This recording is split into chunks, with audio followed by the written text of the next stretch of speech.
hello there. My name is Tom Moore and you are watching Teaching in Action, the show where we look into some of the playbooks and break down some of the best gameplays from some of the best coaches and athletes from around the world. And I tell you what, today's episode is a special one for you today because we are meeting none other than head coach, Coach Pete.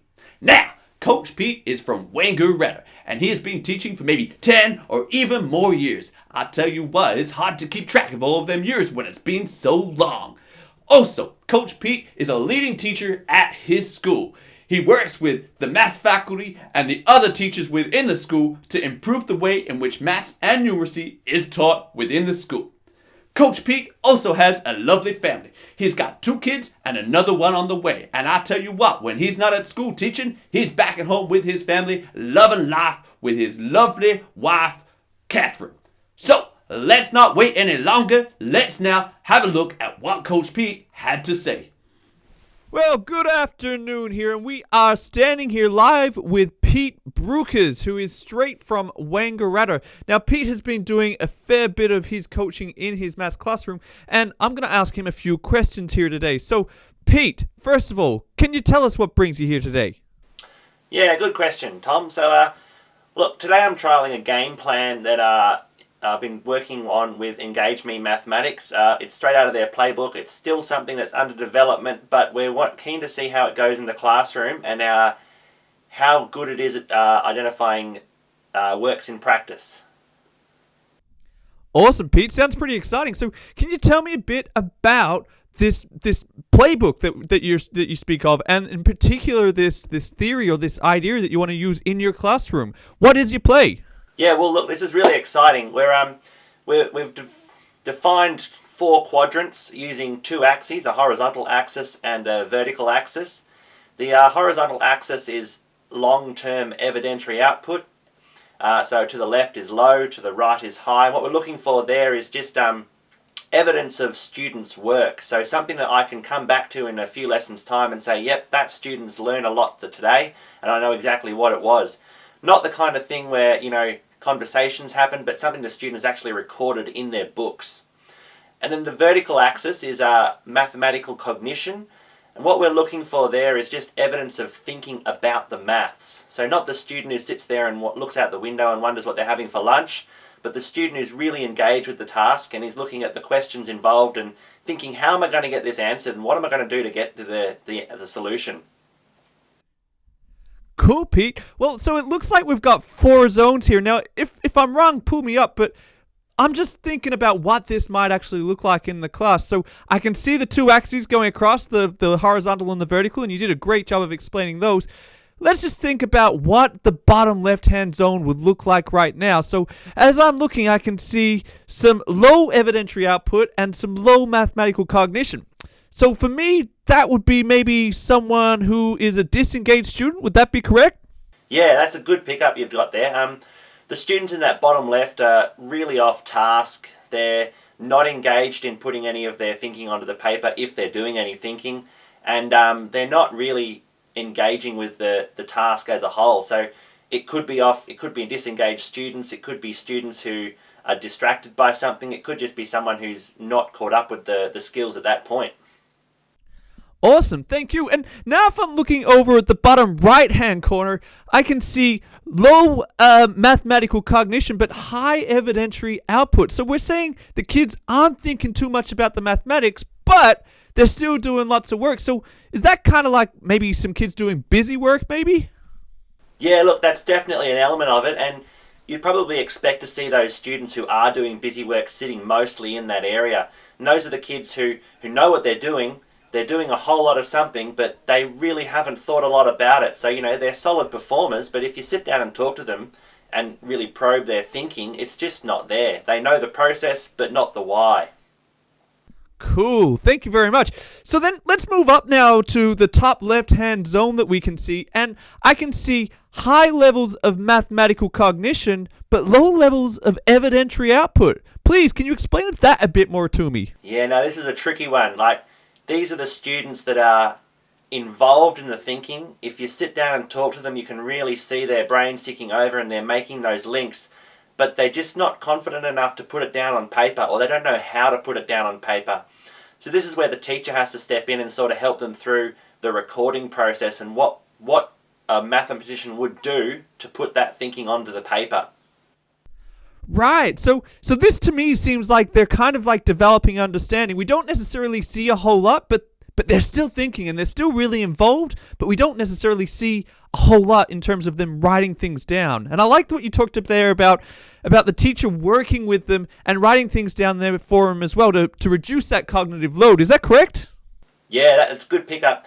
That's what the teacher's job in that quadrant is, just to help the students through whatever blockage they're having around the thinking and the evidentiary output.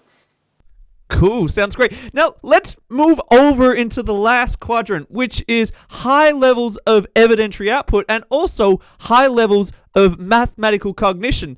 Now, tell me a bit more about this, please. So we've sort of coined the term mastery to sit up in that quadrant, and it's those students who you're confident are doing the high levels of thinking and also putting their thinking onto the paper. So it's not dipping into the busy work where they're not thinking hard at all, but it's those kids who are consistently operating with thinking through the steps of the skill. How am I going to do it? What do I write down? Why is the answer this? And so on. And they're actually doing really good thinking and recording their thought process. Ah, sounds good. So you're saying that people, these students, they're working through it, they're thinking deeply, but at the same time, it's not requiring a whole lot of effort in terms of like they've got enough in them to be able to write down and record what they're saying. Now, as you talk about that makes me think of as you go from the top left hand zone to the top right hand zone, there's this kind of moment where kids go, now I understand. Maybe that line in the middle could be the aha line. How does that sound, Pete? Yeah, no, that's again, that's something we've been toying with. That line is definitely really important in the students' development of their understanding. And when they make that cross into the mastery zone, there's definitely an element of that student going, yes, I've finally got this. I can work on recording my evidence. Awesome. Sounds great. Now, just one last little thing is, do students just always operate in the same zone, or can they move between zones? Yeah, no, look, that's just like any sporting game. These students can operate between any of the zones in the course of one lesson. I have some evidence you'll get to see later on of students jumping between zones throughout a task. If you think about it in terms of a sporting analogy, you got AFL, the 4 quarters. A player might go missing in one of the quarters, come back and do some really good stuff in the second of the quarters, but then just sort of drift and hang in the background, be not the worst on the field, but definitely the middle ground, and that's that busy work coming out.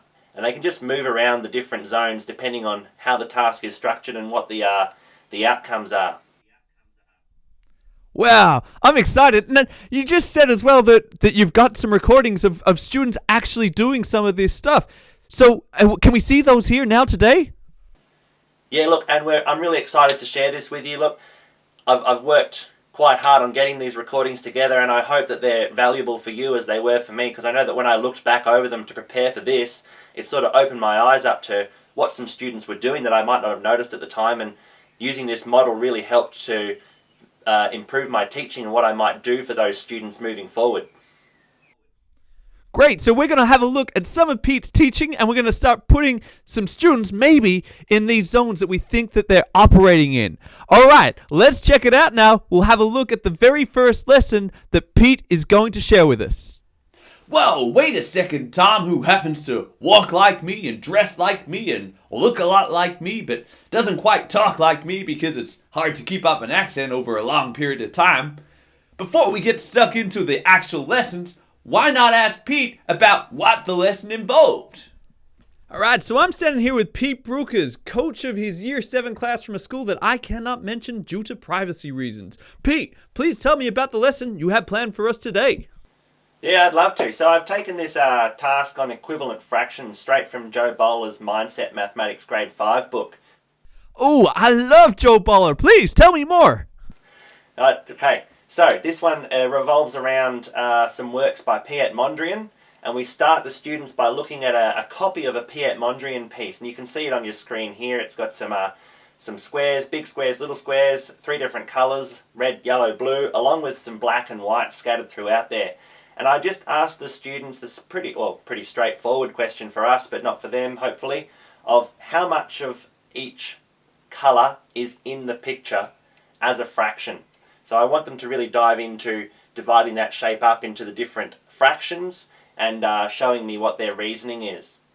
The second part of the task then shows them some actual paintings by Piet Mondrian, and we compare them to this copy that we did in the first part. And as you can see on screen here, actual paintings by Piet Mondrian have a lot more white space in them. They still use the same 3 colours, red, yellow, blue.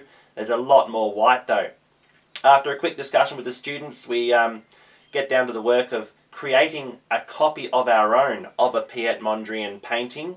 We're using our reasoning that there's probably a lot more white space, and I asked the students to prove to me how much colour is in their own paintings, similar to what they did in the first task. Wow, Pete, so it looks like there's a whole lot of stuff going on here. We've got art, we've got mathematics, we've got real life art and maths, and coming all together with some mathematical reasoning. I can't wait to see it in action. All the best, Pete. Thanks very much.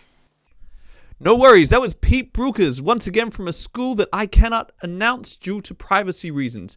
We'll go and check out his lesson straight after this very important announcement from one of our sponsors. Are you looking for that special someone? Someone who you can run off into the sunset with. Someone who you enjoy spending time with. Here at Abacus, we can help. But don't take our word for it. Listen to one of our happy customers. When Jerry first wrote his number down, I lost the piece of paper. But thanks to my abacus, I'm really good with numbers. Thank you, Jerry, and thank you, abacus. Abacus, because you count, and that's what matters to us. Now, welcome back to Teaching in Action. If you've just joined us, Coach Pete has just been through a model that he has been using in his classroom, as well as the lesson that he has been running with his students. Now, in this part of the video, we are going to look at one of these students in action. This student is called Student 1, and Student 1 loves mathematics. She also likes the color red and has been in Year 7 for almost 9 months. Alright, let's now have a look at Student 1 in action. Alright, Pete, well, in speaking to you before we came here today, you said you've got some evidence of someone operating in the top right-hand corner. Please, speak to me more about that. Yeah, thanks, Tom. I'm really excited about this one, actually. This is a student. I'm actually going to talk to you through this from the classroom. You'll see me in the classroom as the footage rolls. So there's a girl who's about to come into frame from out of screen, and she's going to sit in the chair on the right-hand side of our field of view. Let's just watch as she comes in. What she's done is she's just grabbed last lesson's work. Now, last lesson's work was on a similar task. It involved the same painting with a slightly different question. And the fact that she's grabbed last lesson task indicates to me that there are higher levels of mathematical cognition going on, because she's recognised a similarity between last task and this task, and she's shown a willingness to work on something that she's understood from last time and take it forward into this time. Fantastic. So I can see here that she's clearly thinking about her previous lesson. All right, well, let's now have a look at what happens next. Keep talking me through, Pete. Right, so as this task goes on, the first thing you'll see is a bit of evidence of her working in that top right corner is her actually keeping track of her thinking on her fingers. So looking at the footage now, you can see her keeping track of something on her fingers. You see her counting with her right hand and then writing or recording something on her paper. Wow, let's see that again in slow motion replay.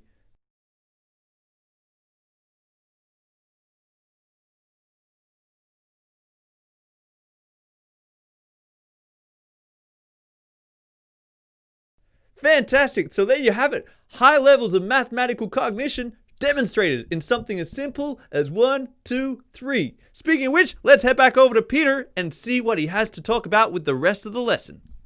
Yeah, thanks for that, Cross. Now, as the task goes on, you can see this student looking back at the previous lesson's work for inspiration. And each time she does so, she actually writes something on this lesson's task. So there's some evidence that she's able to transfer information gained last time into this task. And she actually does that quite a few times throughout the lesson. She's shown a real willingness to build on her understanding from last time and master it this time. Wow, Pete. So that's fascinating stuff, but can you tell me a little bit more about why you would say she's in the top right-hand zone rather than the bottom right-hand zone? Yeah, that's a really good question. So you can see that she's writing things down almost constantly. She's working through it. So for me, the difference between those two zones was the fact that she was thinking, and I could see that she was thinking hard, so that I've already shown you the fingers, her counting on her fingers, but she's also looking at the lesson, the previous lesson, and she's joining those dots. Upon inspection of her work for that lesson, I was able to see very clear evidence in her evidentiary output that she was doing the thinking for the lesson, which for me meant that she was operating in that top right zone rather than the bottom right zone of busy work. Wow, fascinating stuff. Really, really exciting. Thanks, Pete, for sharing. All right, well, let's now check out some other footage of some other students operating in some different zones. Yeah, I'm gonna take it because I like it.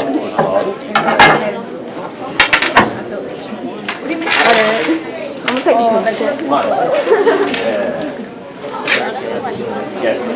Yes, of course.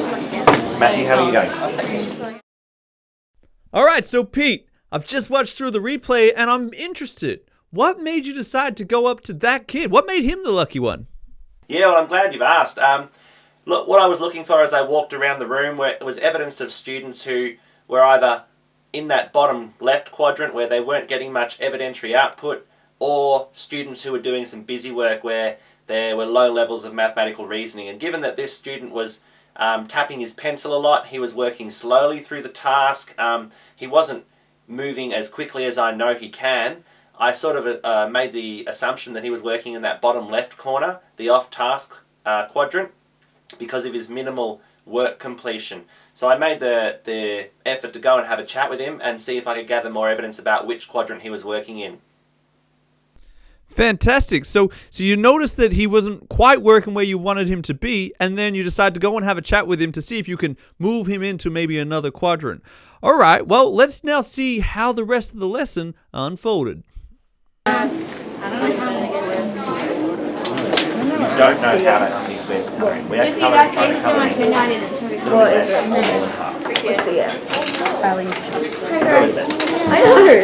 I could be guessing that. That's so funny. Like you Hannah was walking around like this yesterday. Whoa! Hannah, where are you going to get your first job? Talk me through your thinking. What are you now aiming for?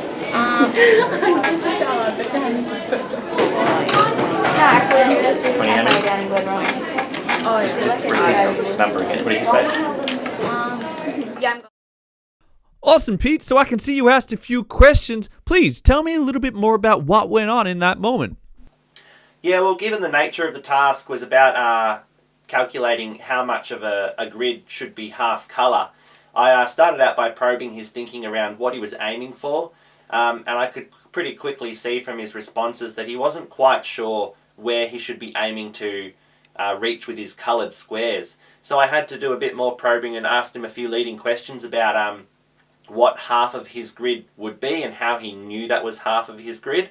And this gave him a bit more direction around where he should be aiming to colour his squares, or how many of his squares should be coloured. And I was pretty happy by the time I finished chatting with him that he knew what he was doing. I'd worked on him to develop his understanding of the task and the maths involved, and I was happy that leaving him, I'd be able to see more evidence if I came back in a few minutes.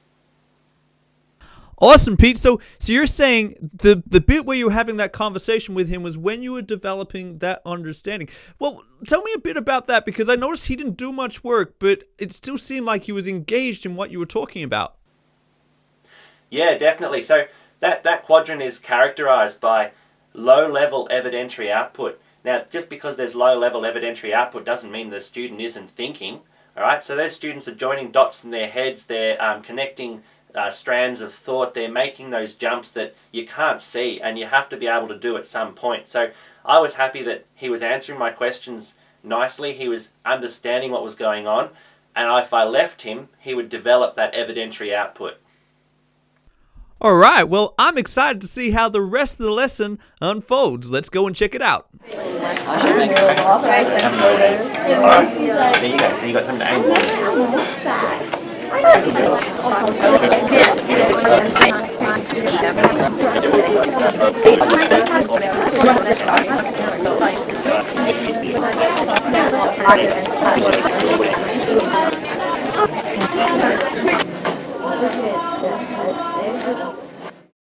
Wow, Pete, I can see that after you left him, he actually got on with his work. Tell me, how did you see his progression throughout our model over the duration of the lesson? Yeah, well, I'm glad you've asked. It's a really interesting case. He actually starts off, I feel, in that bottom left zone where he's exhibiting some minimal work completion. He's off task a little bit. When I jump in, he actually develops his understanding and moves from that bottom left zone into that top left zone where he's able to understand the task. He's able to think through it, but his evidence is just not there yet. Once I leave him after the chat, he actually jumps across the aha line into that top right zone where he's working towards developing mastery of the task. And you can see that by the end of the lesson, he will actually finish the task, which may not have happened if I hadn't had that chat with him and developed his understanding. Wow, fascinating, Pete. Now, when you talk about the task, how about his mathematical understanding of the skills? How were they?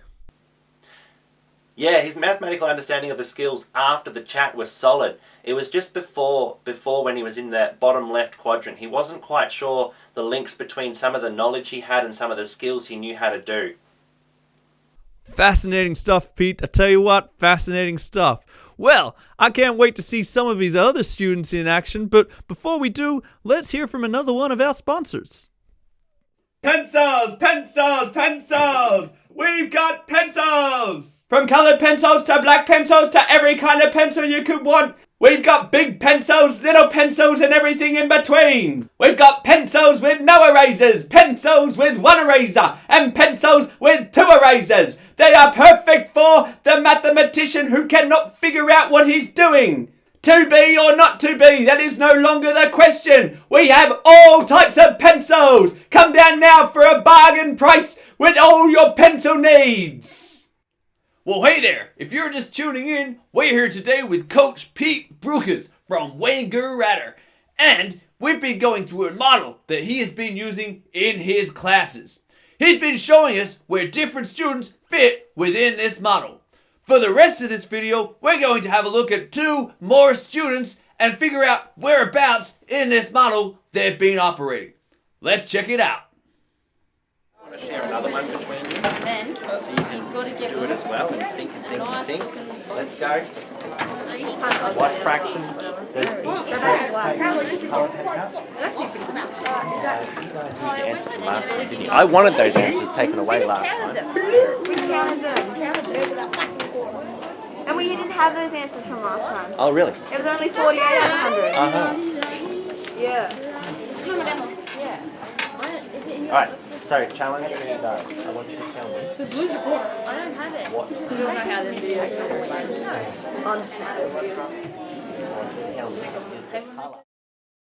All right, Coach. Now, I can see here that the students are working on a task that you mentioned earlier. Can you please, once again, explain to me what this task involves? Yeah, sure. So this task is the first part of the 2 that I explained earlier, and it just involves the students looking at an artwork inspired by Piet Mondrian, and I asked them to calculate the exact fraction of the painting that was taken up with each colour. So the students are going to discover that there's more colour in this painting than there would be in a normal Piet Mondrian artwork. Ah, that's right. I remember what you were talking about. Now, I am fascinated by one student in this piece of footage in particular, and that is the girl down the bottom left-hand side of the screen. Pete, can you explain to me what's going on here? Yeah, sure. So this student, you might notice from the footage that she's exhibiting low to long-term evidentiary output. She's not putting pen to paper in relation to the maths. I might point out that she is drawing stuff on her book, but it's not strictly related to the maths. We noticed earlier in previous footage that there was a girl who was using her fingers to count. This student is not exhibiting that sort of mathematical cognition either. So in my opinion, she's operating in that bottom left zone where it's characterized by students not having evidentiary output and not showing mathematical cognition. Right, so you're saying the key is she might be thinking about other things, maybe what she's having for dinner that night or what's going on around her, but she's not really thinking about the maths. Is that correct? Yeah, definitely. And look, cognitive load theory points that there could be any number of things going on in a student's head at any point in time, and one of those could be more than enough for her brain or her to think about at that point, and the maths is just not important to her. So it's characterized by low levels of mathematical cognition and low levels of evidentiary output. All right, and it's fascinating stuff, Pete, because I'm assuming that this happens quite often in classes. Like you see it in a lot of classes when you walk by and when you watch some footage. Is this something that you see every now and then in your students as well? Yeah, definitely. Look, you can't plan for everyone to be engaged all the time. You try your best, but there's always going to be students who have things going on outside of school or even at lunchtime that just might be taking up all of their cognition. Fascinating stuff. Now, what I am interested in is what you did next to try and help her through. Let's now have a look and see what actually goes on. Alright, so what you can see here in the footage is that I'm going to try and have a chat with her. I'm going to try and draw her into the group work. She hasn't shown much inkling to work with the people at her table, but I'm going to try and help her work with them and develop that mathematical cognition. So Alicia, Ella's not doing anything at all. I was just sipping away at water like a tequila. who have you talked to?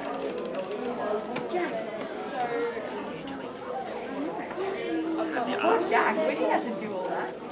Have you made an effort to sit next to them? This is your responsibility. And you can see as the chat goes on that she is engaging.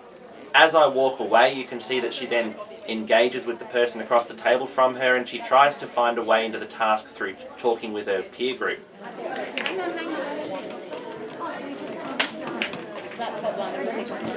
Like how you can get it. Okay, I'll you do the rest. Yeah, let's go. Ready for the same answers? No, my devil! Are they fractions? Is the question.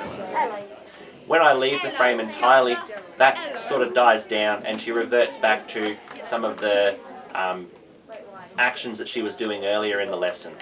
No, this is up now? What, so he's got the name? What do I name this guy? Do I name it? Well, there you go, Pete. I can see exactly what you're talking about there. I'd like to ask you a couple of questions about this. I guess looking back at this footage, what would you maybe do differently, or what issues can you see that have led to this situation unfolding? Yeah, that's a really good question, and I'm grateful to have the opportunity to reflect on what I did in that lesson. There's quite a few things that played into it upon further thinking. So the first thing is that she wasn't sitting with the people that she normally sits with, so the people around her weren't her regular team, which might have contributed to the way she was acting in that class. The second thing is that I noticed on review of the footage that the two other people at that group of tables actually had a handout each, and she didn't. So something I could have done pretty easily is just given her one on her own. My intention at the start was to try and get the group working together. Somehow two of the three people ended up with their own handout, which sort of made them divide up into smaller groups. So I could have and should have probably given her her own handout. Maybe that would have helped her develop some of that evidentiary output. Maybe not, we'll never know, but that's something I'll take moving forward when I looked at the footage. Fantastic. What a great insight into Coach Pete's brain and how things operate and how he continually strives to improve. All right, well, let's now have a look at the last bit of footage, or the last student, for our PD session today. Let's check it out. 40 for each 100. What would it look like as a fraction? 1/4. No, Pardon? 40 over 100. 3 quarters. Yes. no. You're not is less than 50 out of 100, which is equivalent to 1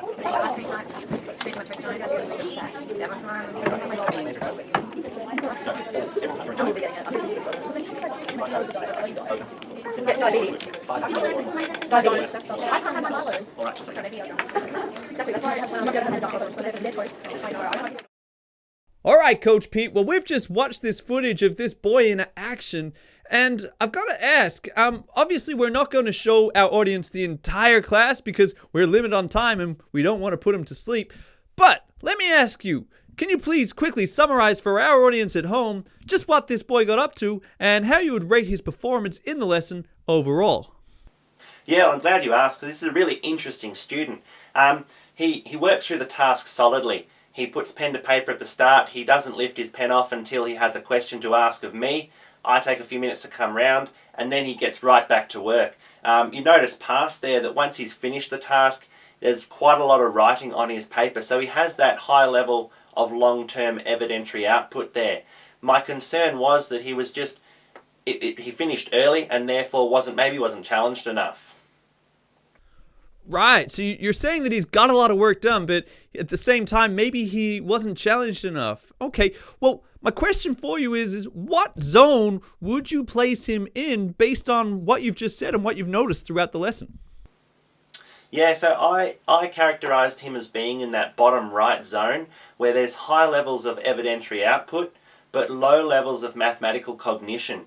And the reasoning for that, you can see, he's produced the work that everybody else is going to produce or has produced. He's finished the task, he's got the answers right, but the questions he asked me throughout the task were more operational, such as what do I do next? What's the next part that you'd like me to finish? Have I completed it? Are the answers right? He didn't seem to struggle with any of the concepts inside the task, which was why I've put him down in that bottom right quadrant as low mathematical cognition, but high levels of evidentiary output. Well, that's fascinating, Pete, because as you speak about that, I could imagine some students who would go through and complete the same level of work as this particular student, but you might put them in maybe, say, the zone above it, with the high evidence of evidentiary output, long-term evidentiary output, but also the high levels of mathematical cognition. Why would you put students who have just completed the same task in one zone, but him in another? Could you explain that to me, please? Yeah, sure. So this comes down to my relationship with the student and what I know that they can do. So he demonstrated in a previous task that he had developed mastery over the concepts we'd done. So what I should have done going into that task is that I could have or should have modified it slightly for him, so that instead of going for a benchmark fraction of a half, I could have gone for a slightly harder one like a third or some form of a fifth, and asked him to use that in his calculations rather than a half. That may have actually just pipped him over the line into the zone above, where there's higher levels of mathematical cognition, rather than leaving him in that bottom zone where there were lower levels of mathematical cognition. All right, so Pete, what you're saying right now is that for this particular student, you don't feel like he was maybe challenged enough throughout the lesson, and that maybe he could have had just a slightly modified in some ways in order to lift that levels of mathematical cognition up. Is that what I'm hearing? Is that correct? Yeah, definitely, and it's something that I try and think about with all my classes, is how am I going to get the students to dip in and out of those zones where there's high levels of evidentiary output and then high and low levels of thinking. So if a student starts to develop fluency and therefore lowers their levels of mathematical cognition, I might need to give them a bit of an extending prompt to just bump them over that line again and keep them growing and using their mathematical cognition. Wow! There you have it! One action-packed lesson from start to finish with 4 students operating in all 4 zones. But I think we just need to hear one more time from Tom and Pete about what they learned through going through and reviewing this lesson. Let's check it out. So there we have it, ladies and gentlemen. We've just checked out Coach Pete's class in action. Before we wrap things up, I guess I'd just like to ask Pete if he could just share maybe a couple of learnings he's had from this whole experience. Pete, what's some of the things that have really stood out to you from going through this process? Yeah, I'm glad you've asked, because a couple of things have really stood out for me throughout this process. The first of which is that students often need to work in that top left quadrant or zone before they can move into the top right zone. So they need to develop their understanding before they can start working on mastery of it. Now, this is particularly needs to be pointed out because that top left zone actually has low long-term evidentiary output. And this is okay. It's okay for students to show low long-term evidentiary output so long as they are doing the required mathematical cognition. All right? It's important that a teacher is able to draw out those responses to work out where the student is at in their thinking, because that will help the teacher to push them forward into the top right zone. Fascinating stuff. And you mentioned as well to me off air about students and being able to identify what zones they're in. Can you elaborate to me a little bit on that, please? Yeah, sure. So the teacher has to be able to pinpoint what zone a student is working in, and to do that they have to be really quite skilled at drawing out the information through questioning, observations, so looking for those subtle things that a student might be doing that shows the teacher what zone they're working in. We saw earlier how one of the students was tapping his pencil a little bit too much, and that sort of highlighted to me that he was probably working in the zone that I didn't want him working in, and I stepped in to help. So the teacher needs to be quite skilled at identifying those students, keeping track of them, and then questioning them to draw out the required thinking. Fascinating stuff, Pete. Fascinating stuff. I guess one of the things that stands out to me as well as I watch this and listen to you just speak about knowing what zones the students are in is we have placed the students in the zones ourselves. That is, we've thought, well, they seem to be operating in this zone, so that's where they must be operating. But I think it could also be a good idea to maybe even ask students what zone they think they're operating in too, because at the end of the day, they know how much they're thinking better than we ever can. So I guess that's one of the main things. The other thing that I noticed in watching your classes play out is that students were maybe in one zone to start off with, but then they move in and out of zones, and it can be quite easy and quite quick to get students to move from one to the other. But it's like you said, about identifying where they're at. Would you say that this is an accurate statement? Yeah, definitely. And it's surprising how quickly they can move in and out of zones just depending on a question they might have asked or something a peer might have said, or something might have clicked in their mind and they've just moved into the next zone. Awesome. There you go, ladies and gentlemen. We have had the very privilege of working with Coach Pete here in his Year 7 class that cannot be named due to privacy reasons. I'd just like to say a massive thank you to Coach Pete. Thank you very much, Coach Pete. Thank you very much. No worries. And on that note, I would like to say thank you to all of our main sponsors. You have seen them throughout this broadcast here tonight.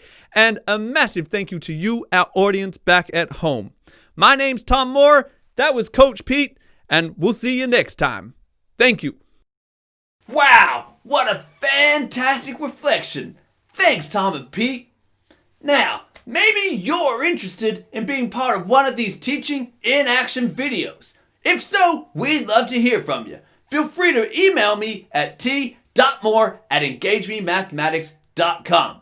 Also, why not check out our social media for some free teaching resources? Look us up on Facebook at Engage Me Mathematics. Finally, of course, make sure you stay safe, stay mathin', and stay switched on.